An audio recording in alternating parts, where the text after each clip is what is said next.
And you know, it's interesting. The West is in trouble. Like Whoopi Goldberg said in Ghost, you in danger, girl. So the funny part was how on Danny Haifong, you were just on Danny Haifong a couple of days ago, which is amazing because you two are brilliant minds when it comes to geopolitics. But Danny also had on recently Michael Hudson and Pepe Escobar. And one of the things that Pepe Escobar actually said, which was very interesting, was that BRICS by itself already have slightly more GDP in these countries than the G7. Yes. But now that they've added on, sorry, go ahead. Yeah. I was just saying, it's true and funny. Yeah.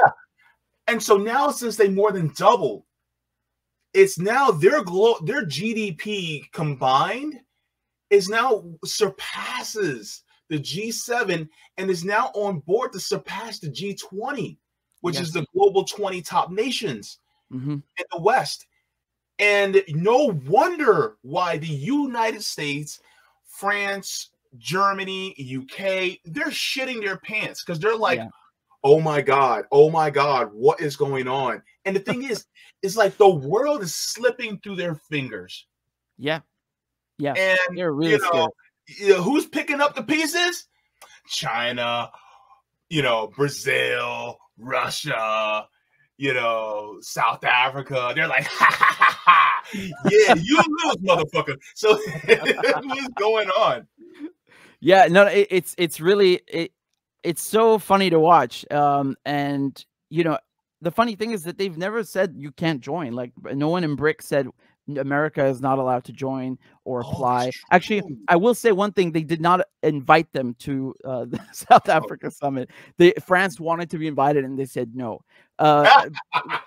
Understandably so. That was again a nice bit of news. But I'm saying just in general, like the New Silk Road and Belt and Road Initiative and all these things, no one is telling them you can't join. On the contrary, it's like, they love this term at NATO, open door policy.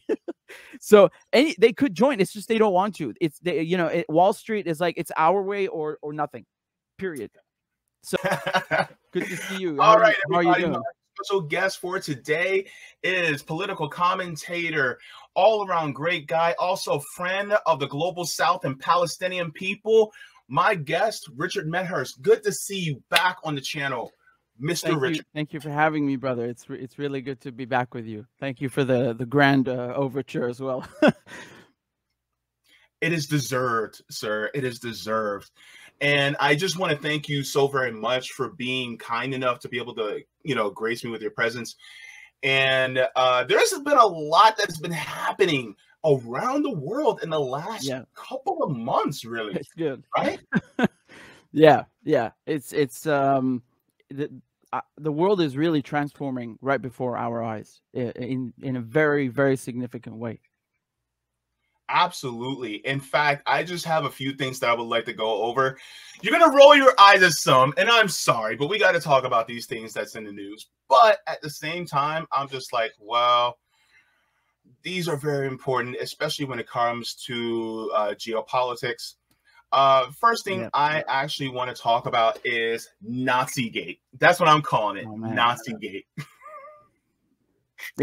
Yeah, that's what it is. So I just want to remind everybody what took place over the last week or so.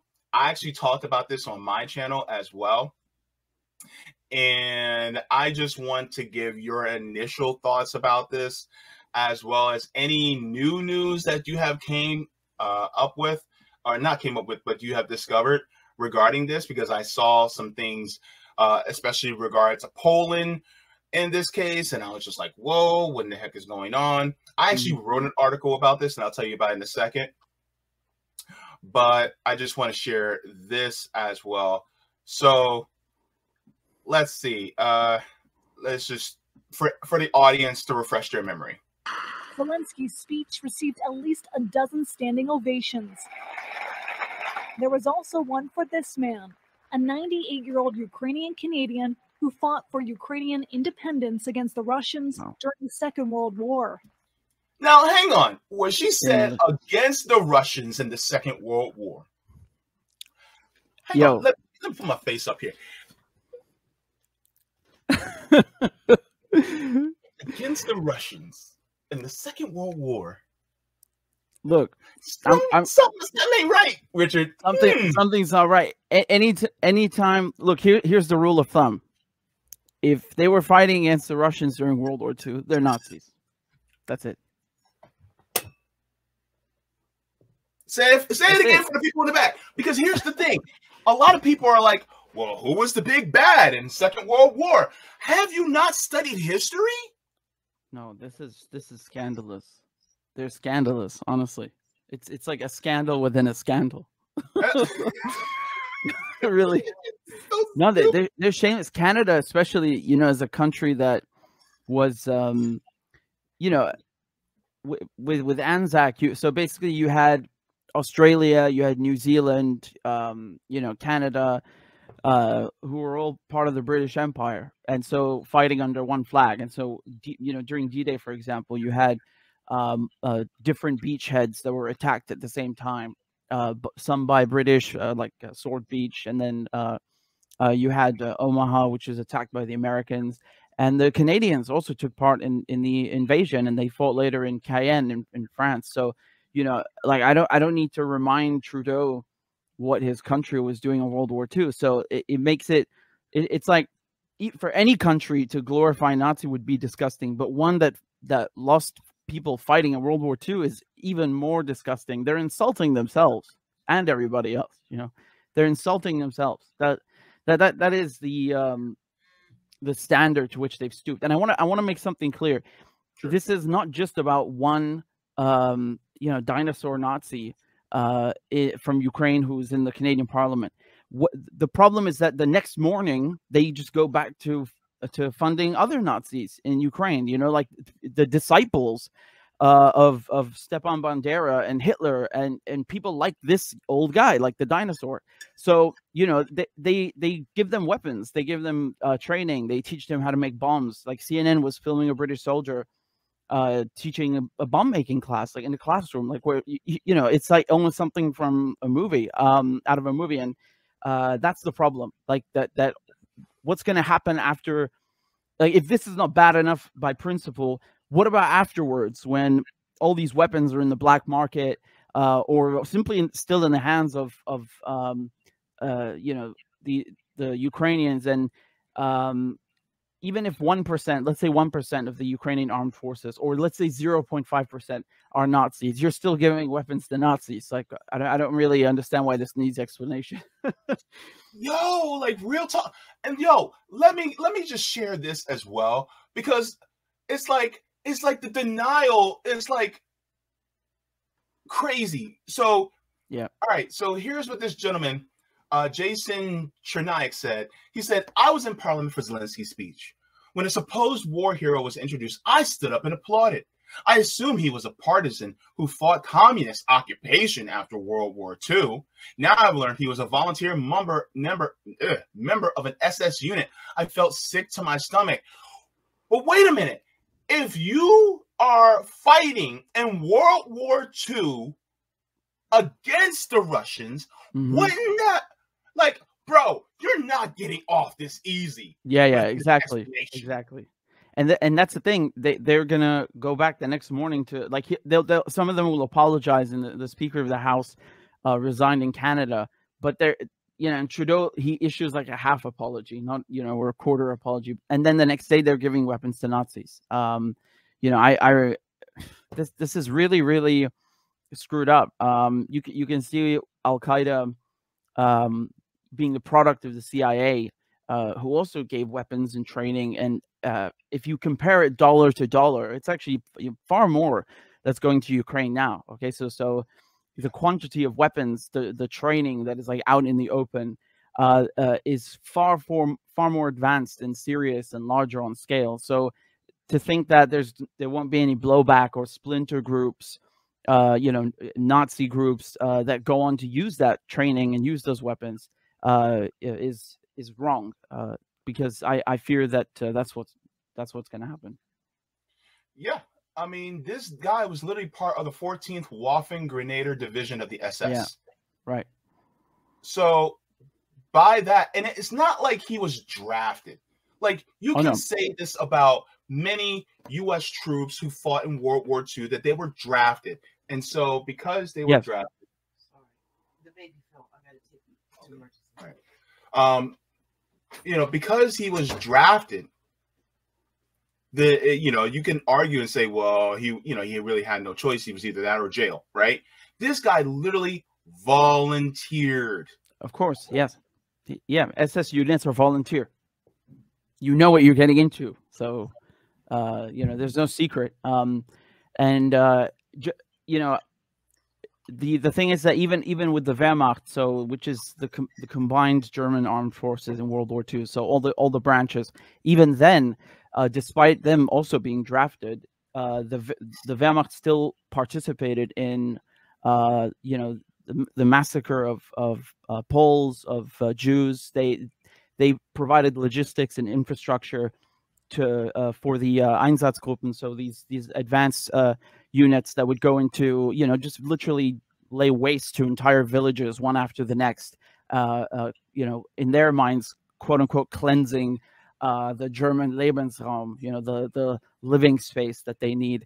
So yeah, I mean, they're to be not just in the Wehrmacht, but especially in the Waffen SS. I mean, this is, come on.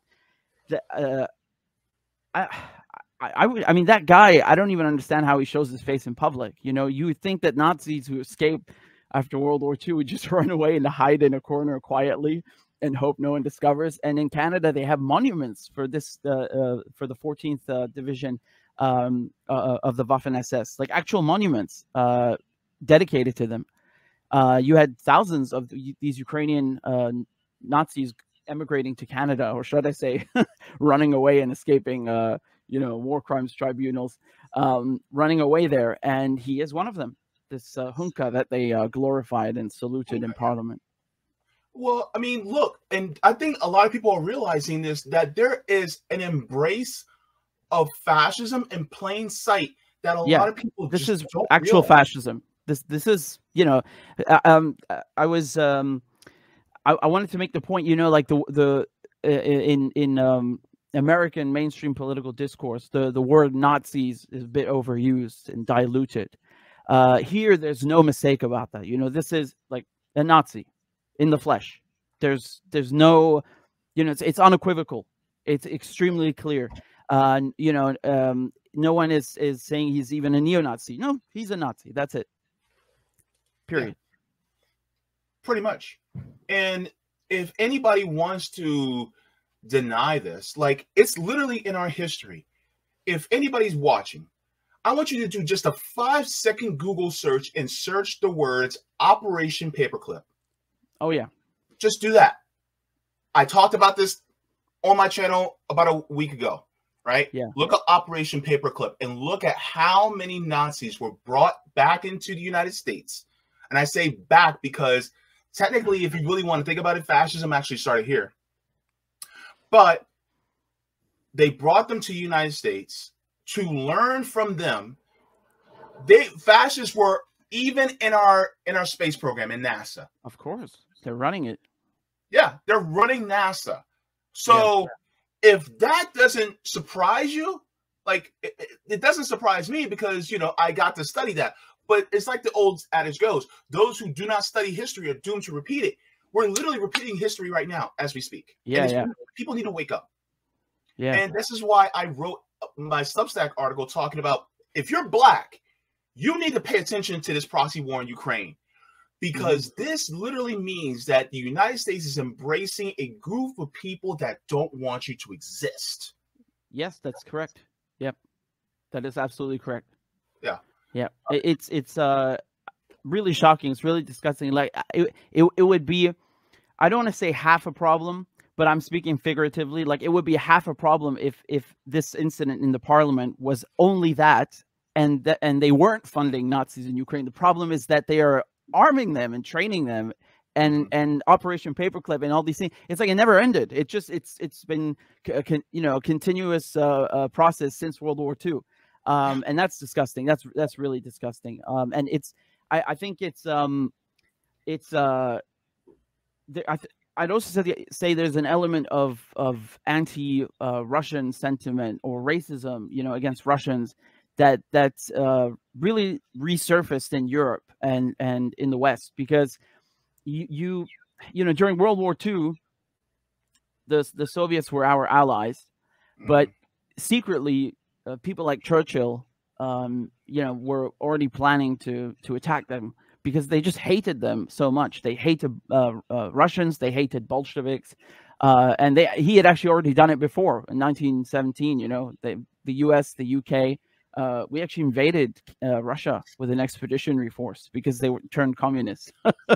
So for like 100 years now, we've been attacking them, and I think it's disgusting because they lost more than anyone fighting the Nazis. So 27 million people, and they caused the majority of Nazi casualties on the Eastern Front, around 80%.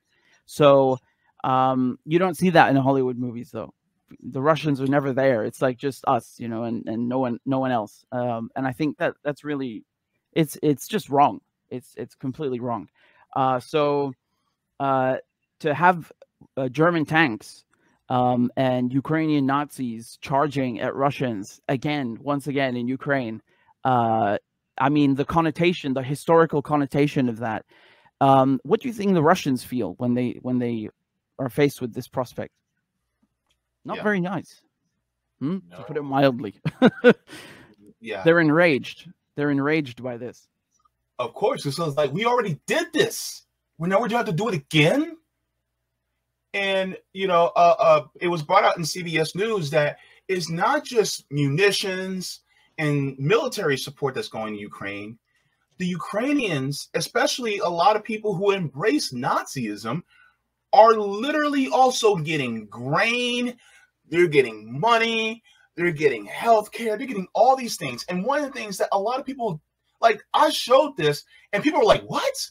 This is from Professor Zinka. It says luxury car sales are up in Ukraine along with all car sales. Mercedes-Benz sales are up nearly 25% over last August, and BMW sales have more than doubled. Well, it's nice to see where our money is going. Yeah. Like, look. Yeah. BMW, year over year, 119.8% rise in BMW sales. I want to say something, because I remember when the Syrian refugees were first coming to Europe, people were like, "Oh my God, they have iPhones!" Like as if having an iPhone automatically makes you not a refugee.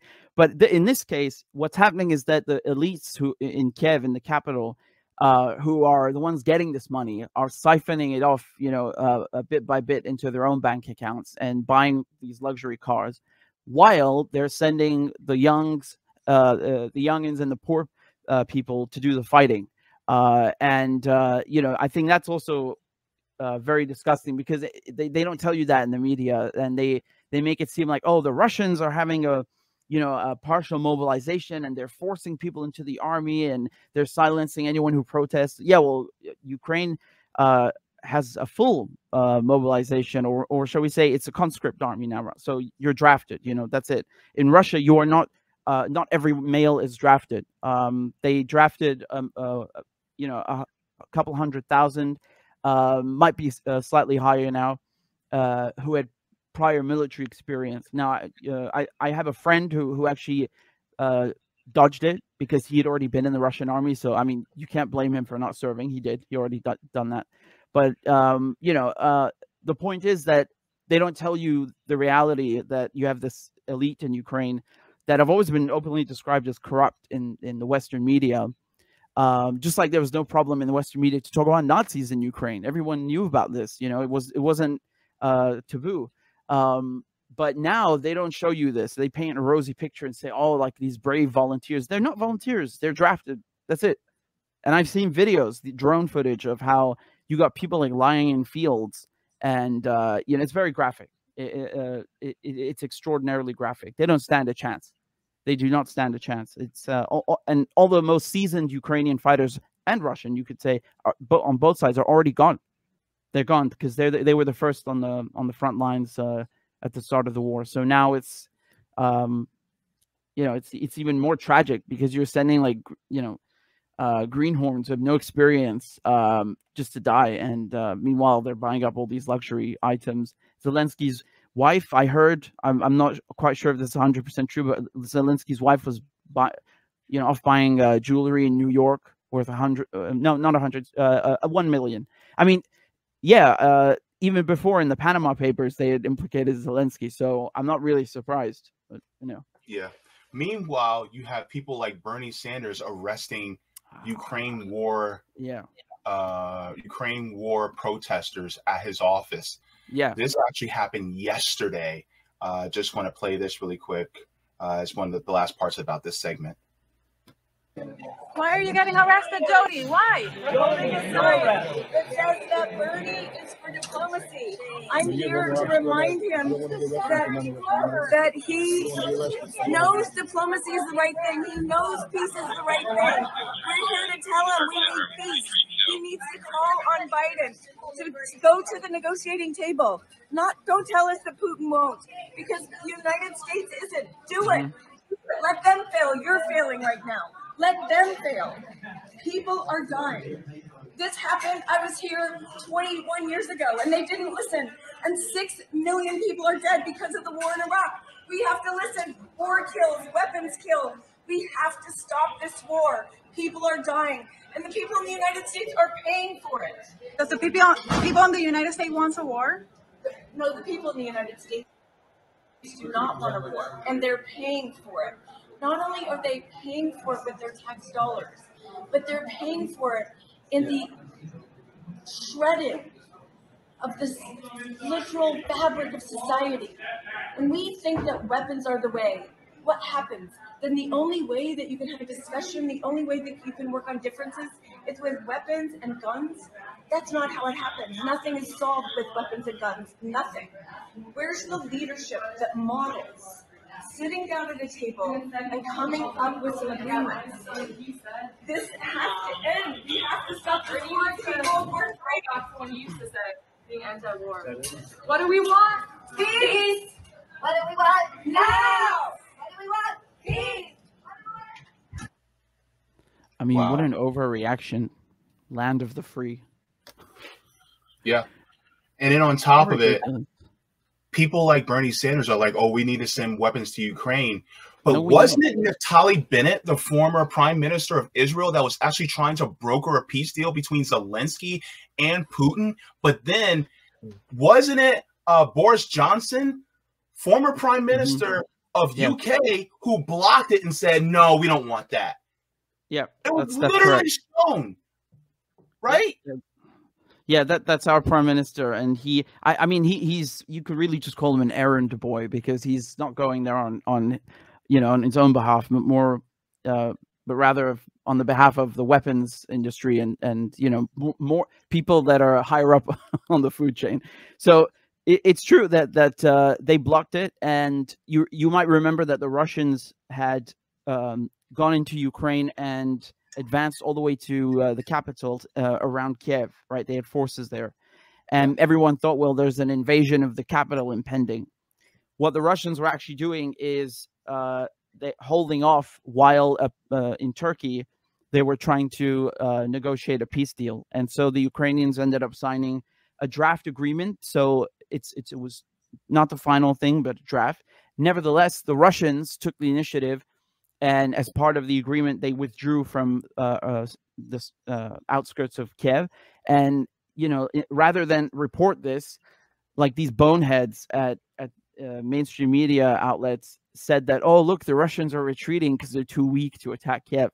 Like one day they tell you the Russians are plummeting in Ukrainian civilians, and then the next day say, oh, haha, look how stupid they are. Look how bad their weapons are. It's really, there's such boneheads. That what the Russians were doing is trying to show goodwill by retreating and trying to end this thing like in the span of a week, and they tried before it even started to engage in diplomacy. And the Secretary General of NATO even confirmed the story that the Russians had sent a draft asking them to not admit Ukraine and not put foreign NATO troops in neighboring NATO countries. So, for example, like putting an Italian unit on Russia's border inside of Poland, because Poland is in NATO. So because obviously you can't tell the Polish army not to be in Poland, but it is reasonable for Russia to say we don't want other armies on our border with Poland, right? So these are very basic requests of first of all, they're diplomatic in nature. No one sent a weapon. It was a draft. No one threatened war. And second, it was to avoid escalation. So it was de-escalation, and they laughed at it. They said it's a non-starter. They just completely ignored the Russians. They didn't even bother responding. And so that, they could have prevented this war. And they didn't. On the contrary, this is good for them because they get to make money. The longer the war goes on, the more money they make, and European countries get to empty their stocks of old weapons, and then of course they're going to restock with newer ones. And this doesn't even help Ukraine, because Ukraine used to be part of Russia. These are neighboring countries. They are trained on Soviet systems, on Russian systems, and taking someone who's in the army, a professional, and then telling him to like reprogram his entire mind and his split-second reactions and his muscle memory onto a NATO system just because it's good to make money for NATO countries. This is a losing strategy. All these things are gimmicks. This war is not being fought with tanks. It's not being fought with jets. It's being fought with artillery, with mortars, with howitzers and drones. And they could easily supply Ukraine with what the Russians are using to hold the line, but they don't want to do that because there's no money in it. They can't do that even if they wanted. One of the things that I wanted to bring out was, and I saw this, and I played this on my show, but there was a video from Michael Parenti, and he was talking about this. This is well over 20 years ago. And one of the things that he brought out was that the United States actually wanted to use Nazi Germany to go after Soviet Russia. So they actually kind of wanted to stay back and just let Nazi Germany do its thing and advance eastward towards Russia. But they basically were like, yeah, we can't kind of do that now, because now the people in our country are calling for us to jump in. Well, yeah, I'll remind people that England was the only country fighting the Nazis for 3 years. Yeah. And so they wanted them to advance to Russia so that the United States can actually take over Russia, have a puppet government so that they can extract the resources out of Russia. But because it kind of backfired, so then they had to kind of, I guess I got to join in and fight against the Nazis. But then they're giving the Nazis a wink and a nod and saying, come on our side. Yep. But here's the crazy part. Nothing has changed, because instead of it being Germany, now it's Ukraine. And they're using NATO as a tool to advance U.S. hegemony eastwards so that they can have a puppet government in the country of Russia, so they can extract all that resource, the liquefied natural gas, the oil, and the grain, and all those other resources. That's ultimately what this is about. Yeah. I mean, it's one thing having Poland and Germany, because the idea was that they're not going to go past Germany, and they did. And they absorbed all these former Soviet satellite states, or actually you could say former Russian Empire countries as well, right? So the thing is that Ukraine, though, is really like touching a nerve, because the Ukrainian language is very, very similar to the Russian language. As I said, there used to be one country, for a long period in history. People who live in Russia might have family in Ukraine, or vice versa. Very, very, very common. So having Ukraine become a U.S. outpost is extremely favorable, and such a punch in the gut for the Russians. So it's like extraordinarily power hungry, and they thought they could achieve multiple things at the same time. So to take the resources, just like you said, and I'll also add that the pipelines that, some major pipelines go through Ukraine also, right? So that's one thing. Ukraine is also on the Black Sea, so then they could put more in of their troops in the Black Sea if they choose to do so, because it would be NATO. And the thing is that, at the same time they took out Nord Stream, and that this has, they'll tell you, well, it's because Putin invaded Ukraine. No, they wanted to destroy it, like, 4 administrations ago. Condoleezza Rice was talking about how bad Nord Stream is, and she even said, like, I love this about the neocons. They just give it to you straight. She said, like, we want to sell our gas.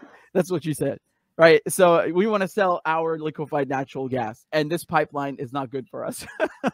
So it's they're very straight, as opposed to the Democrats, who will do the same thing, but, like, sugarcoat it. So yeah. Yeah. Unbelievable.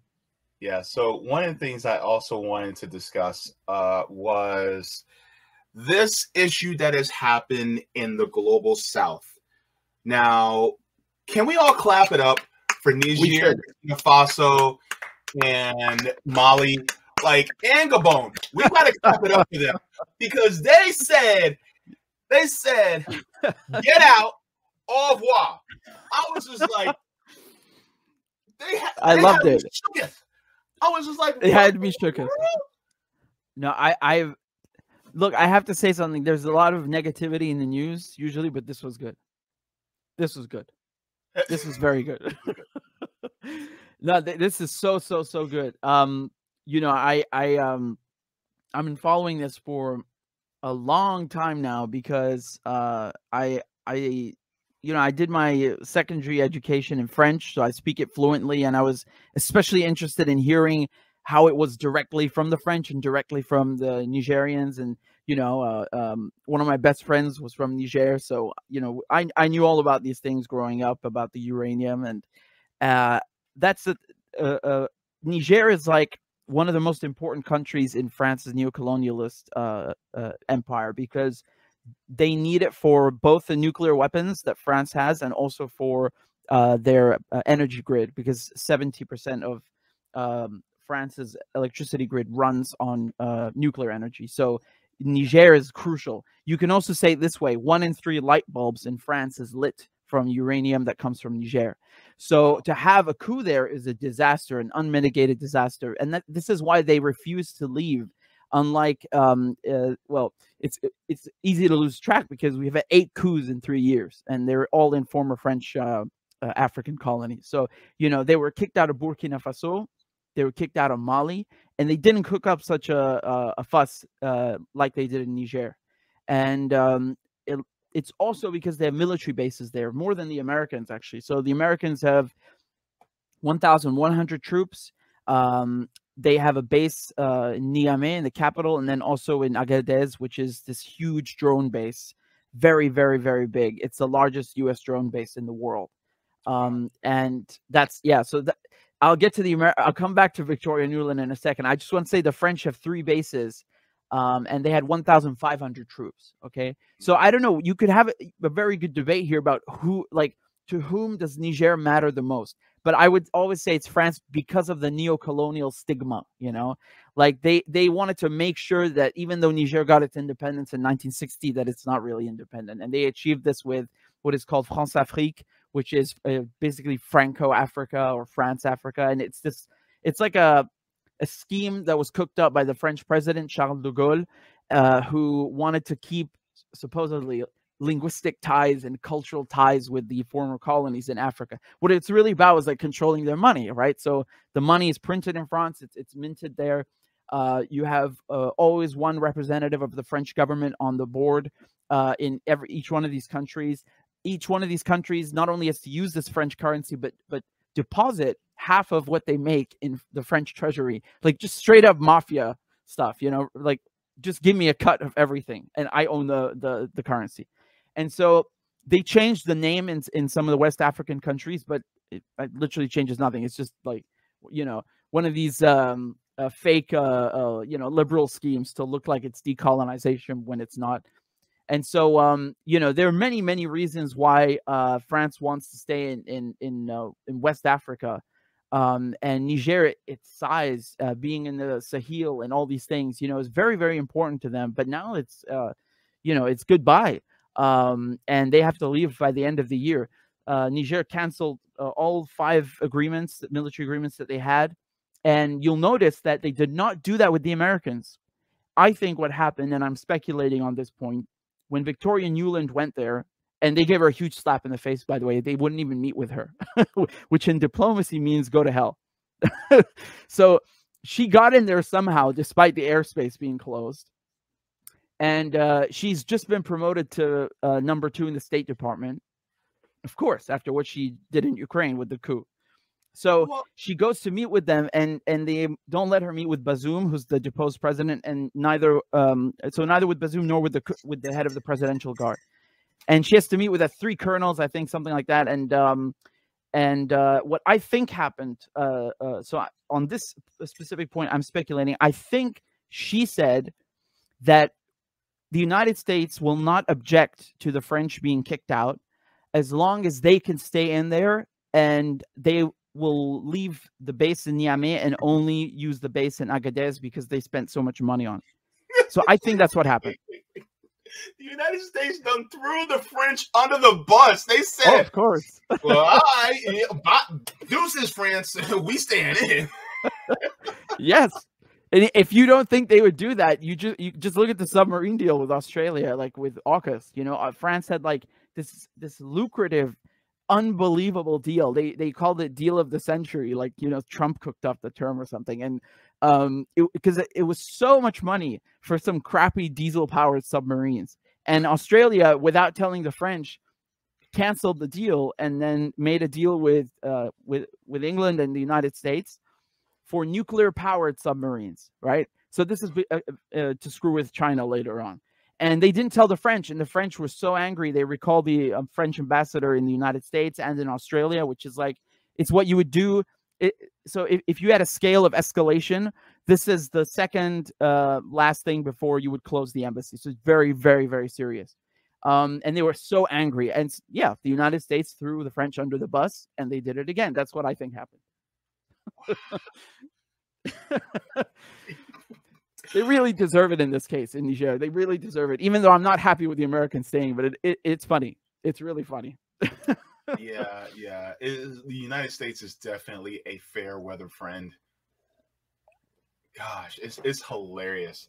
Yeah. One thing that I actually want to share as well, because a lot of times when we talk about imperialism, this meme, can I say it's a meme? A little bit, but it really shows and it solidifies the understanding of imperialism and how bad it is. So this is from the International. Oh, no. Okay.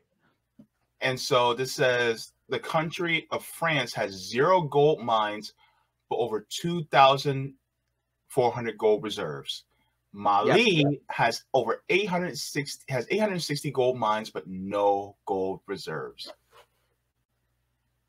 Why do you think that is? And you know, it's funny. This is like being a chef, a personal chef in the house that buys the food out of their own pockets. Yeah. But then you can't eat any of the food that you buy and cook. Mm-hmm. But and the thing is, you're a personal chef in your own house. Mm-hmm. And you're Yeah. You know, eat all the food, but you can't eat none of your food. It's weird. It's disgusting. It's wrong. Yeah.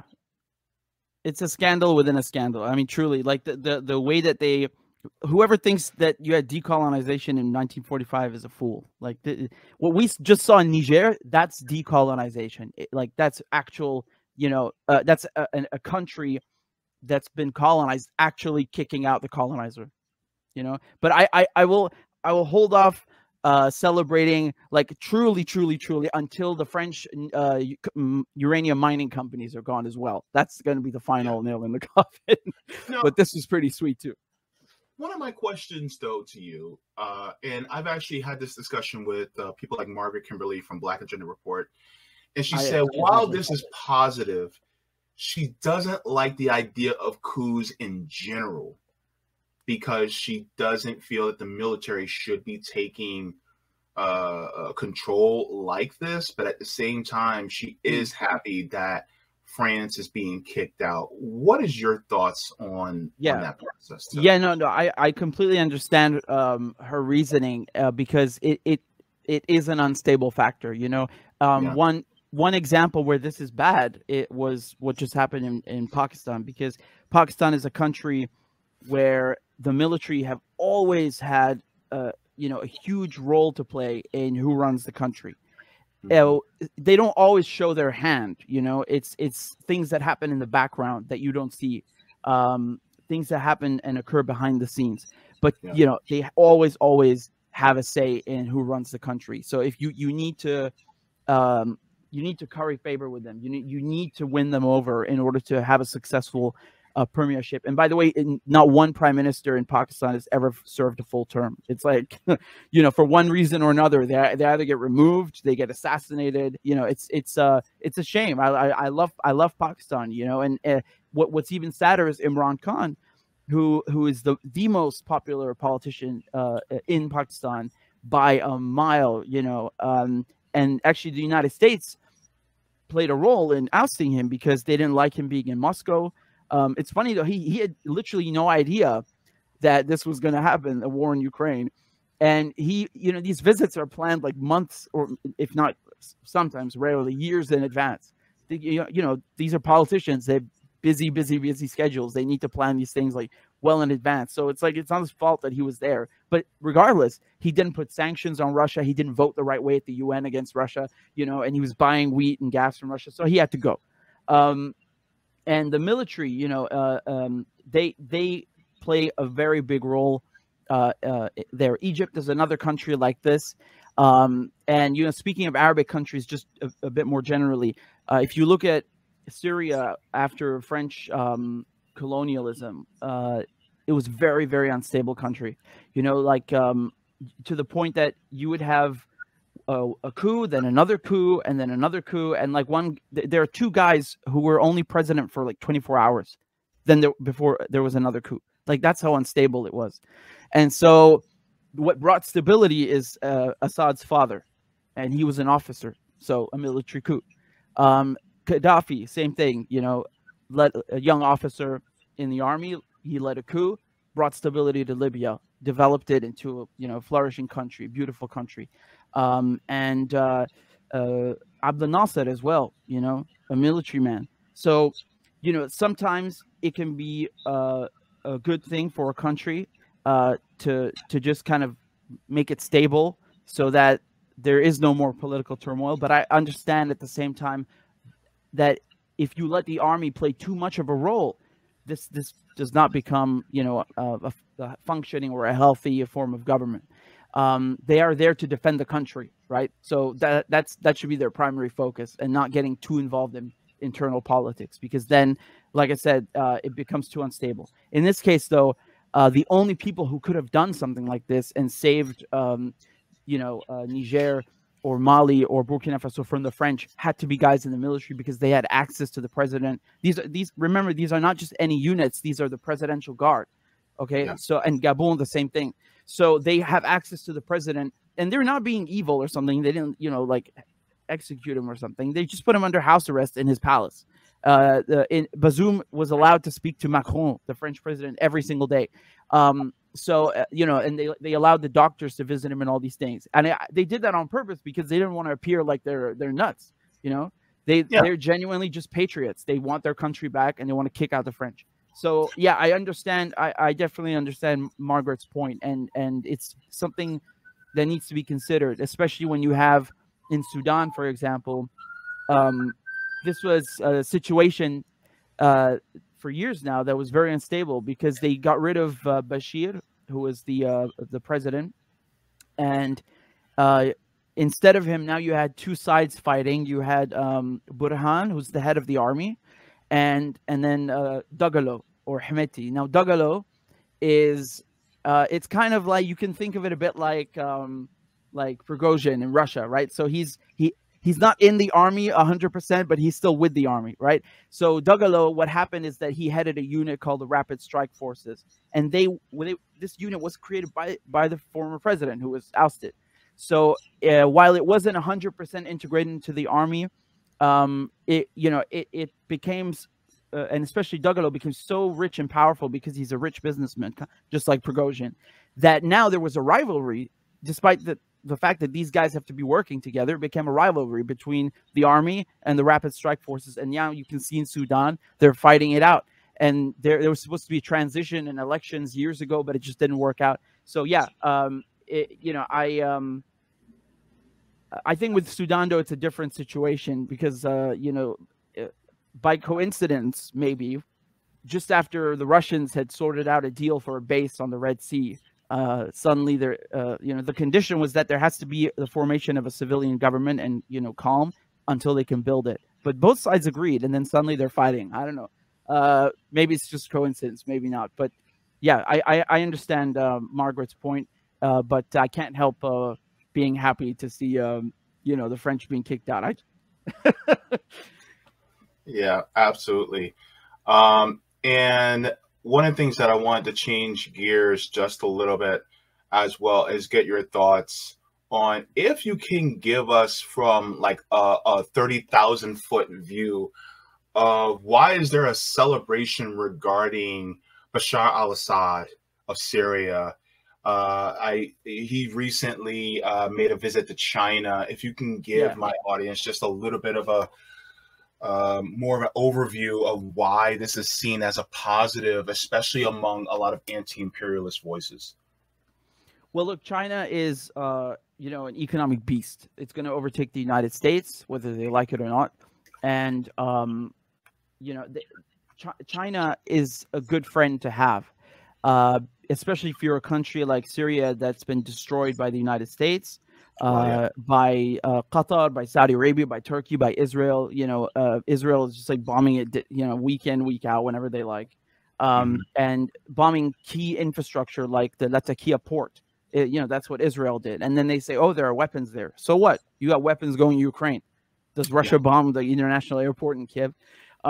So, you know, the thing is that Syria has lost a lot of infrastructure. And on top of that, it's occupied. So it's not like there was a war and now everybody left. No, they're still there. And there's an economic war against Syria in form of sanctions. And so you know, Turkey is occupying a chunk of Syria in Idlib. And then to the east and northeast, you have the Americans that are occupying 1/3 of Syria. And this is where the oil is. So, you know, even though Syria is not a major oil exporter, the revenue from that oil accounts for 1/4 of government revenue. So it matters a lot to sustain the country. And they're stealing it, you know. They're doing it on purpose to deprive Syria of any revenue and making sure that with sanctions, nobody wants to work with Syria because then they will also get punished by the U.S. So they're isolating Syria, bombing Syria, destroying its infrastructure, and squeezing it, you know, and having China provide a lifeline. It's extremely important. China just doesn't give a crap about sanctions. They just don't care. Same thing with Russia. Same thing with Iran. And that's what's actually made these countries stronger. You know, this is what you call resilience. This is resilience, to be crushed by the most powerful country on earth and still come out on top. You know, to still come out strong. That is something that one you know, that one should admire. And Iran has, you know, developed an excellent defense program, and is able not only to defend itself but to also help others defend themselves all across the Middle East, whether it's Syria defending itself from the Americans and Al-Qaeda, or whether it's the Palestinians defending themselves from Israel, or Hezbollah defending themselves from Israel, all the way to Yemen. So this is important, to have countries that don't care about sanctions, that are strong economically and want to make a multipolar world, right? That's how we arrived to this. Now, if we look at the Silk Road, you know, the Silk Road is the most infamous trade route in human history, right? So it would go all the way from China straight into Syria and then onto the Mediterranean. You know, and Syria has multiple cities that used to be part of the Silk Road, including Palmyra, which was destroyed, of course. I mean, the famous gate was destroyed by, you know, these terrorists. And then in London, they put up a 3D, you know, cheap copy in Trafalgar Square, like as if that's supposed to make anyone feel better.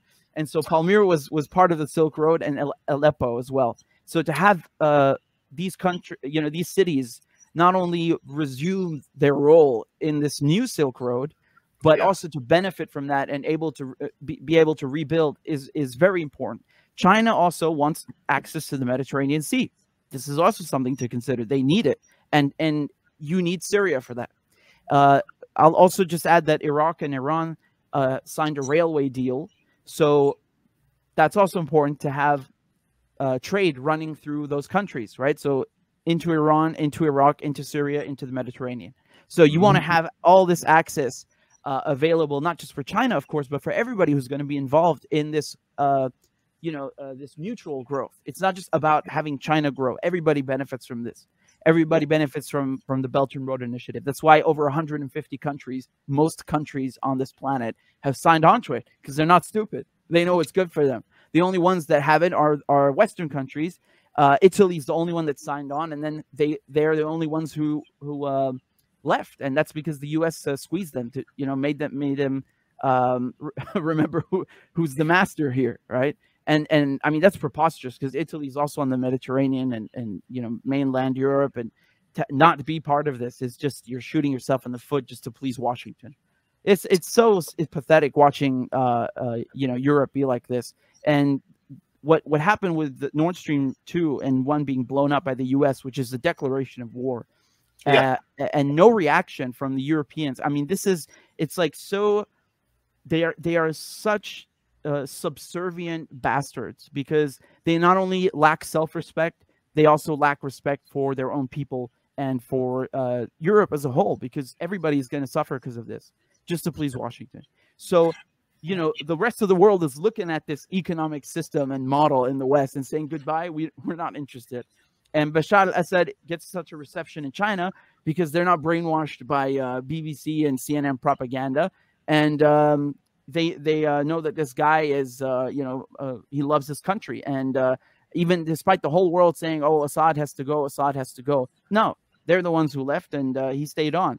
And it's not because he's to be revered as some kind of hero and so on, but he is a hero for standing up for the rest of Syria. I don't want Al-Qaeda running the country. They were this close to taking the capital. I don't want Americans occupying 1/3 of Syria and stealing its oil. I'm not interested in any of these alternatives that they have to offer. So that's it. Yeah. Okay. So thank you so very much. And to remind the audience, I just want to say that sanctions don't necessarily affect the people in power, but they massively affect the people who are working and poor in these countries. So when you talk about sanctioning these countries, whether it be countries like Venezuela, DPRK, Syria, you're actually dooming the people, the working people like yourself in these countries, to a life of hardship and poverty. And as you were explaining this just reminds me of Cuba and what the United States has done against them, and yet Cuba still remains resilient. There you go. Yeah. So that's what this reminds me of. I actually have this clip that I also want to share. This is also Bashar al-Assad speaking as well. And then I have one more question after this on another topic. We can get into that in a second.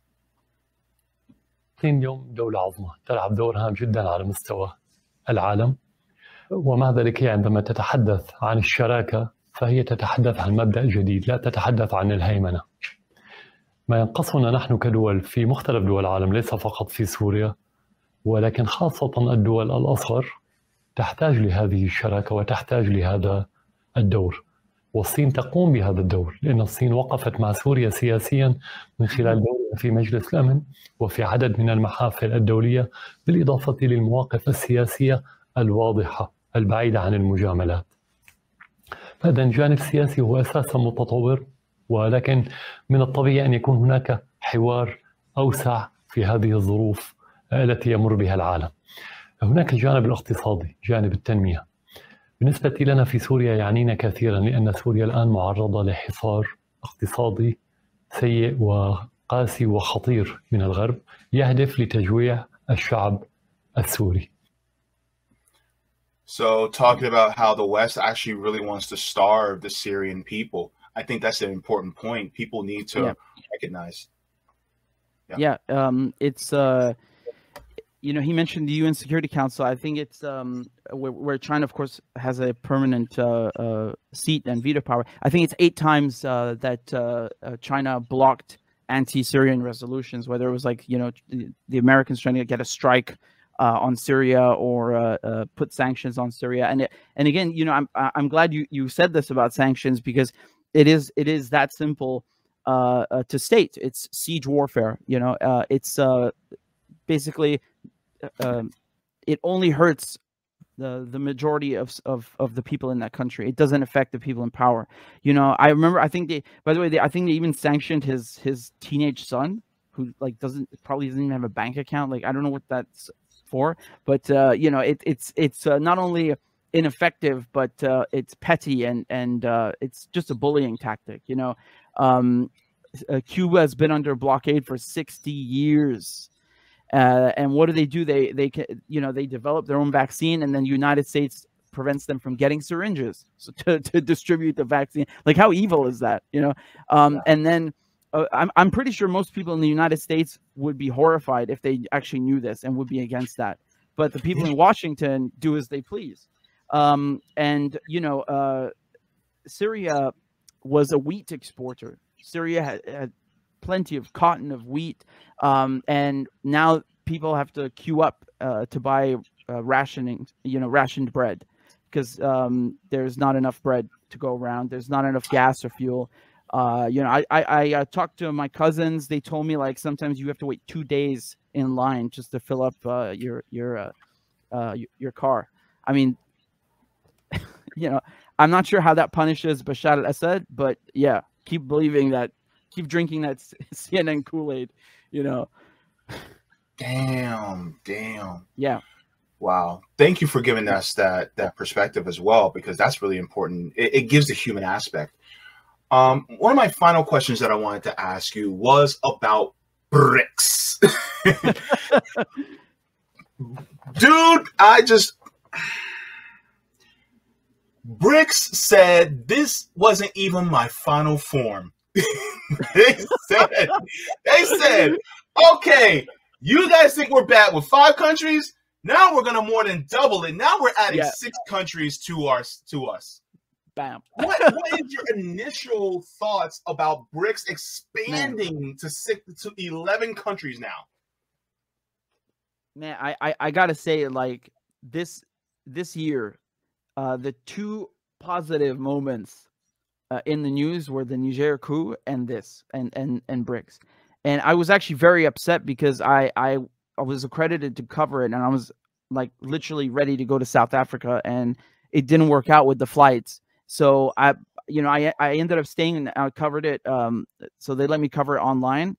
And I was not expecting them to add any countries. I even told people beforehand, like, you know, let's not get our hopes up. I was kind of saying it for myself as well. I said, I don't know if they're going to add any countries, and I don't know if they're going to announce a you know, gold-backed trade currency. I'm sure they will one day, you know, do these things, but I don't know when. And bam, they just like hit me. You know, I had to like quadruple check, you know, whether I was listening correctly. I was like, no, they really just did that.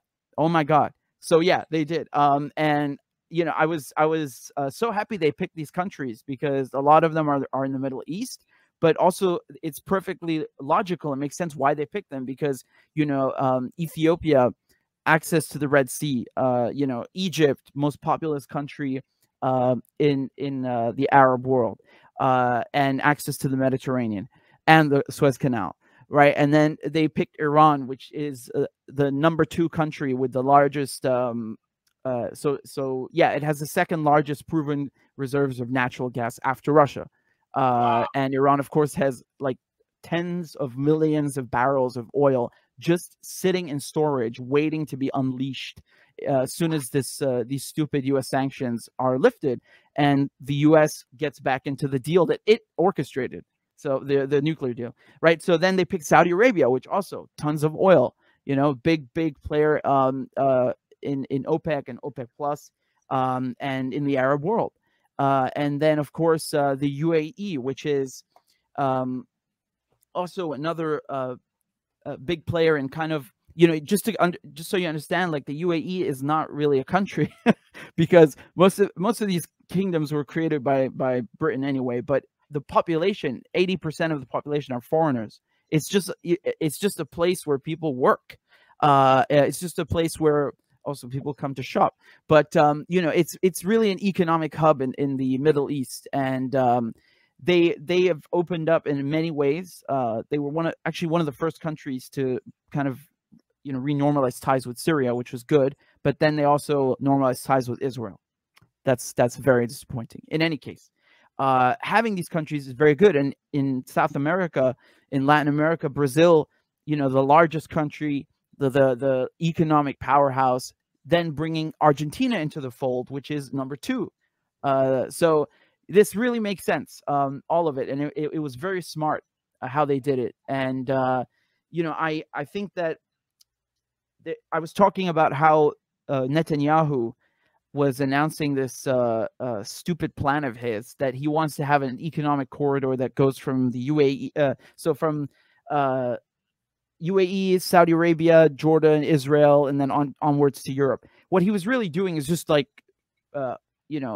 creating or announcing a rival or a competitor to BRICS and or the New Silk Road. Okay, so the thing is, Saudi Arabia and the UAE, I think what they're doing is they're signing on to this just because they're looking out for themselves.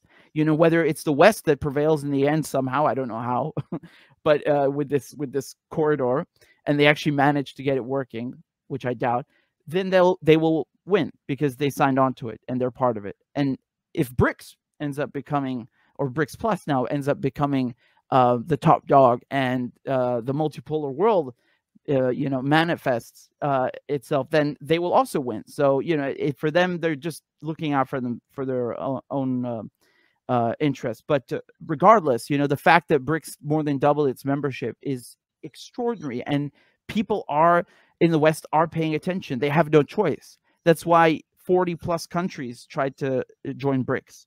They know what's happening. This Ukraine war is a catalyst for enormous change in the world.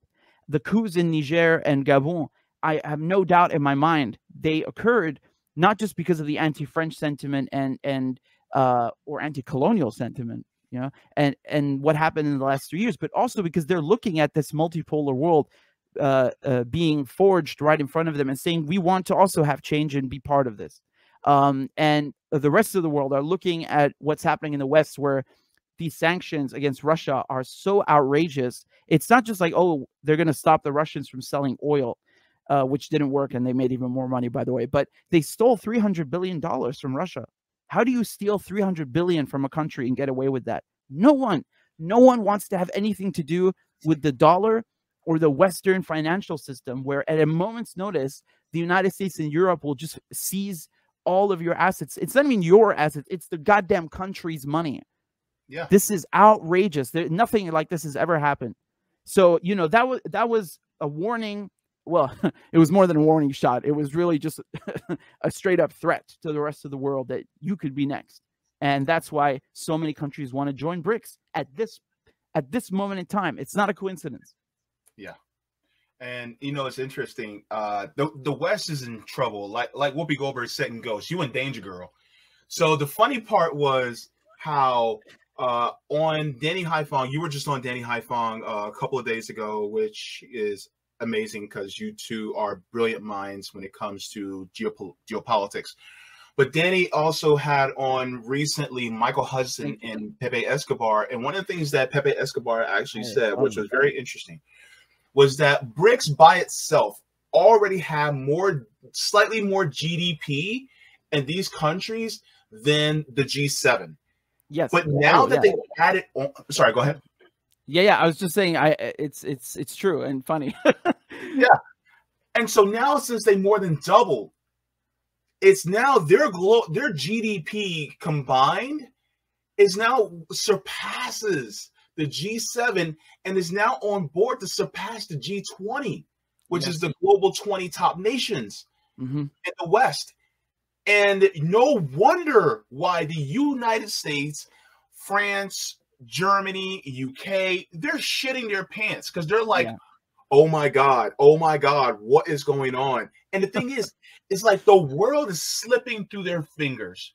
Yeah. Yeah. And, They're really scared. Who's picking up the pieces?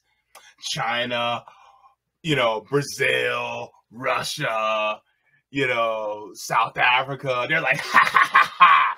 Yeah, you lose, motherfucker. So what's going on? Yeah, no, it's really it's so funny to watch. And the funny thing is that they've never said you can't join. Like, no one in BRICS said America is not allowed to join or apply. Actually, I will say one thing: they did not invite them to the South Africa summit. France wanted to be invited, and they said no. Understandably so.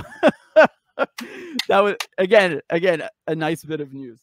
But I'm saying just in general, like the New Silk Road and Belt and Road Initiative and all these things, no one is telling them you can't join. On the contrary, it's like, they love this term at NATO, open door policy. So they could join. It's just they don't want to. Wall Street is like, it's our way or nothing, period. So and the city. So the city of London is like it's a financial district in London, and it's funny because it really is its own city. They have their own police force. So yeah.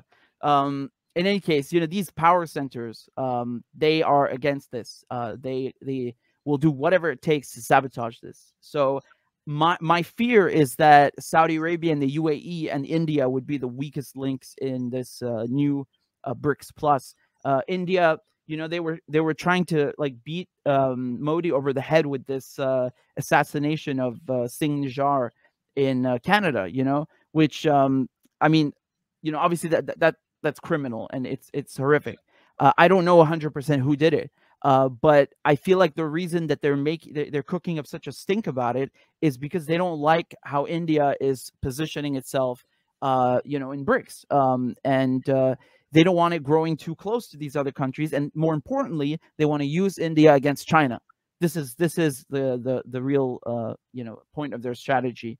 Because look, Israel faked British passports and Australian passports, and they even had someone go to Germany and with a lawyer and pretend that his grandparents, I think, were Holocaust victims, so he could get German citizenship and use that. And they all went as a group to Dubai and assassinated someone from Hamas. And then, what happened? They actually they caught this guy, and then instead of prosecuting him for lying and faking all these records to get citizenship, they handed him over to Poland, and then Poland sent him back to Israel. Like, no accountability whatsoever for faking passports and citizenship of their own so-called allies, right? Because Israel is apparently an ally of ours. Nothing, zero. It was like immediately covered up, and no one gave a crap.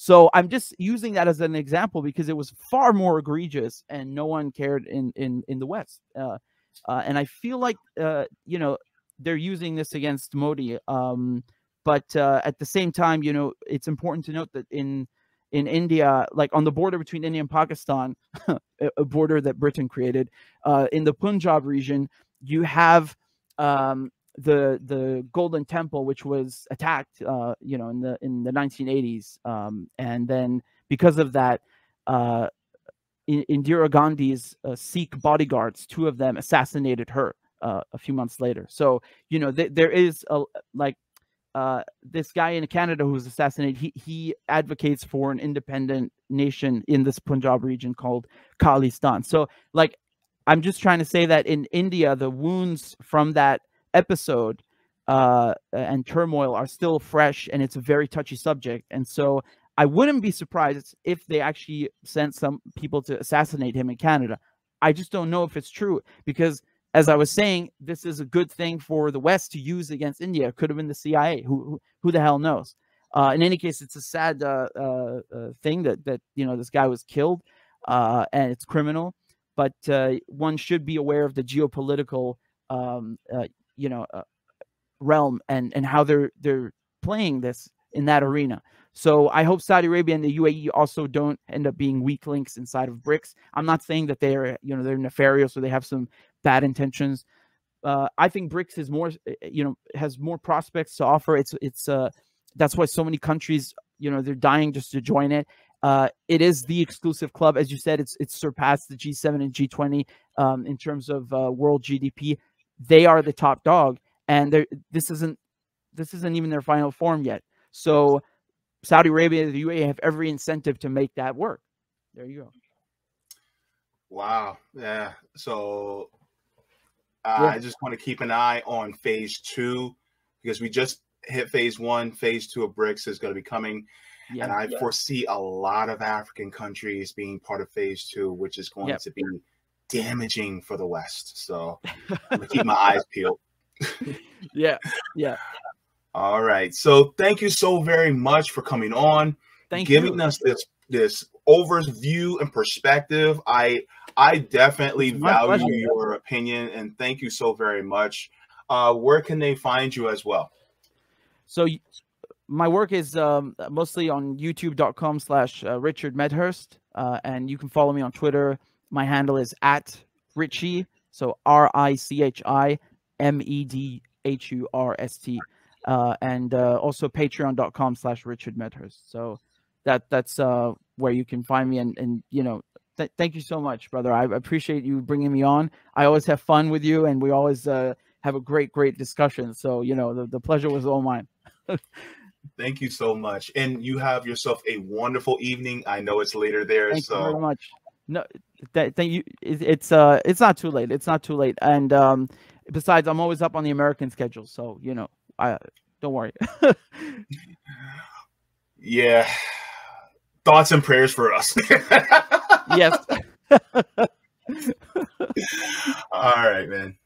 All right. Take care. Thank you, brother. Take care. Bye-bye. Cheers.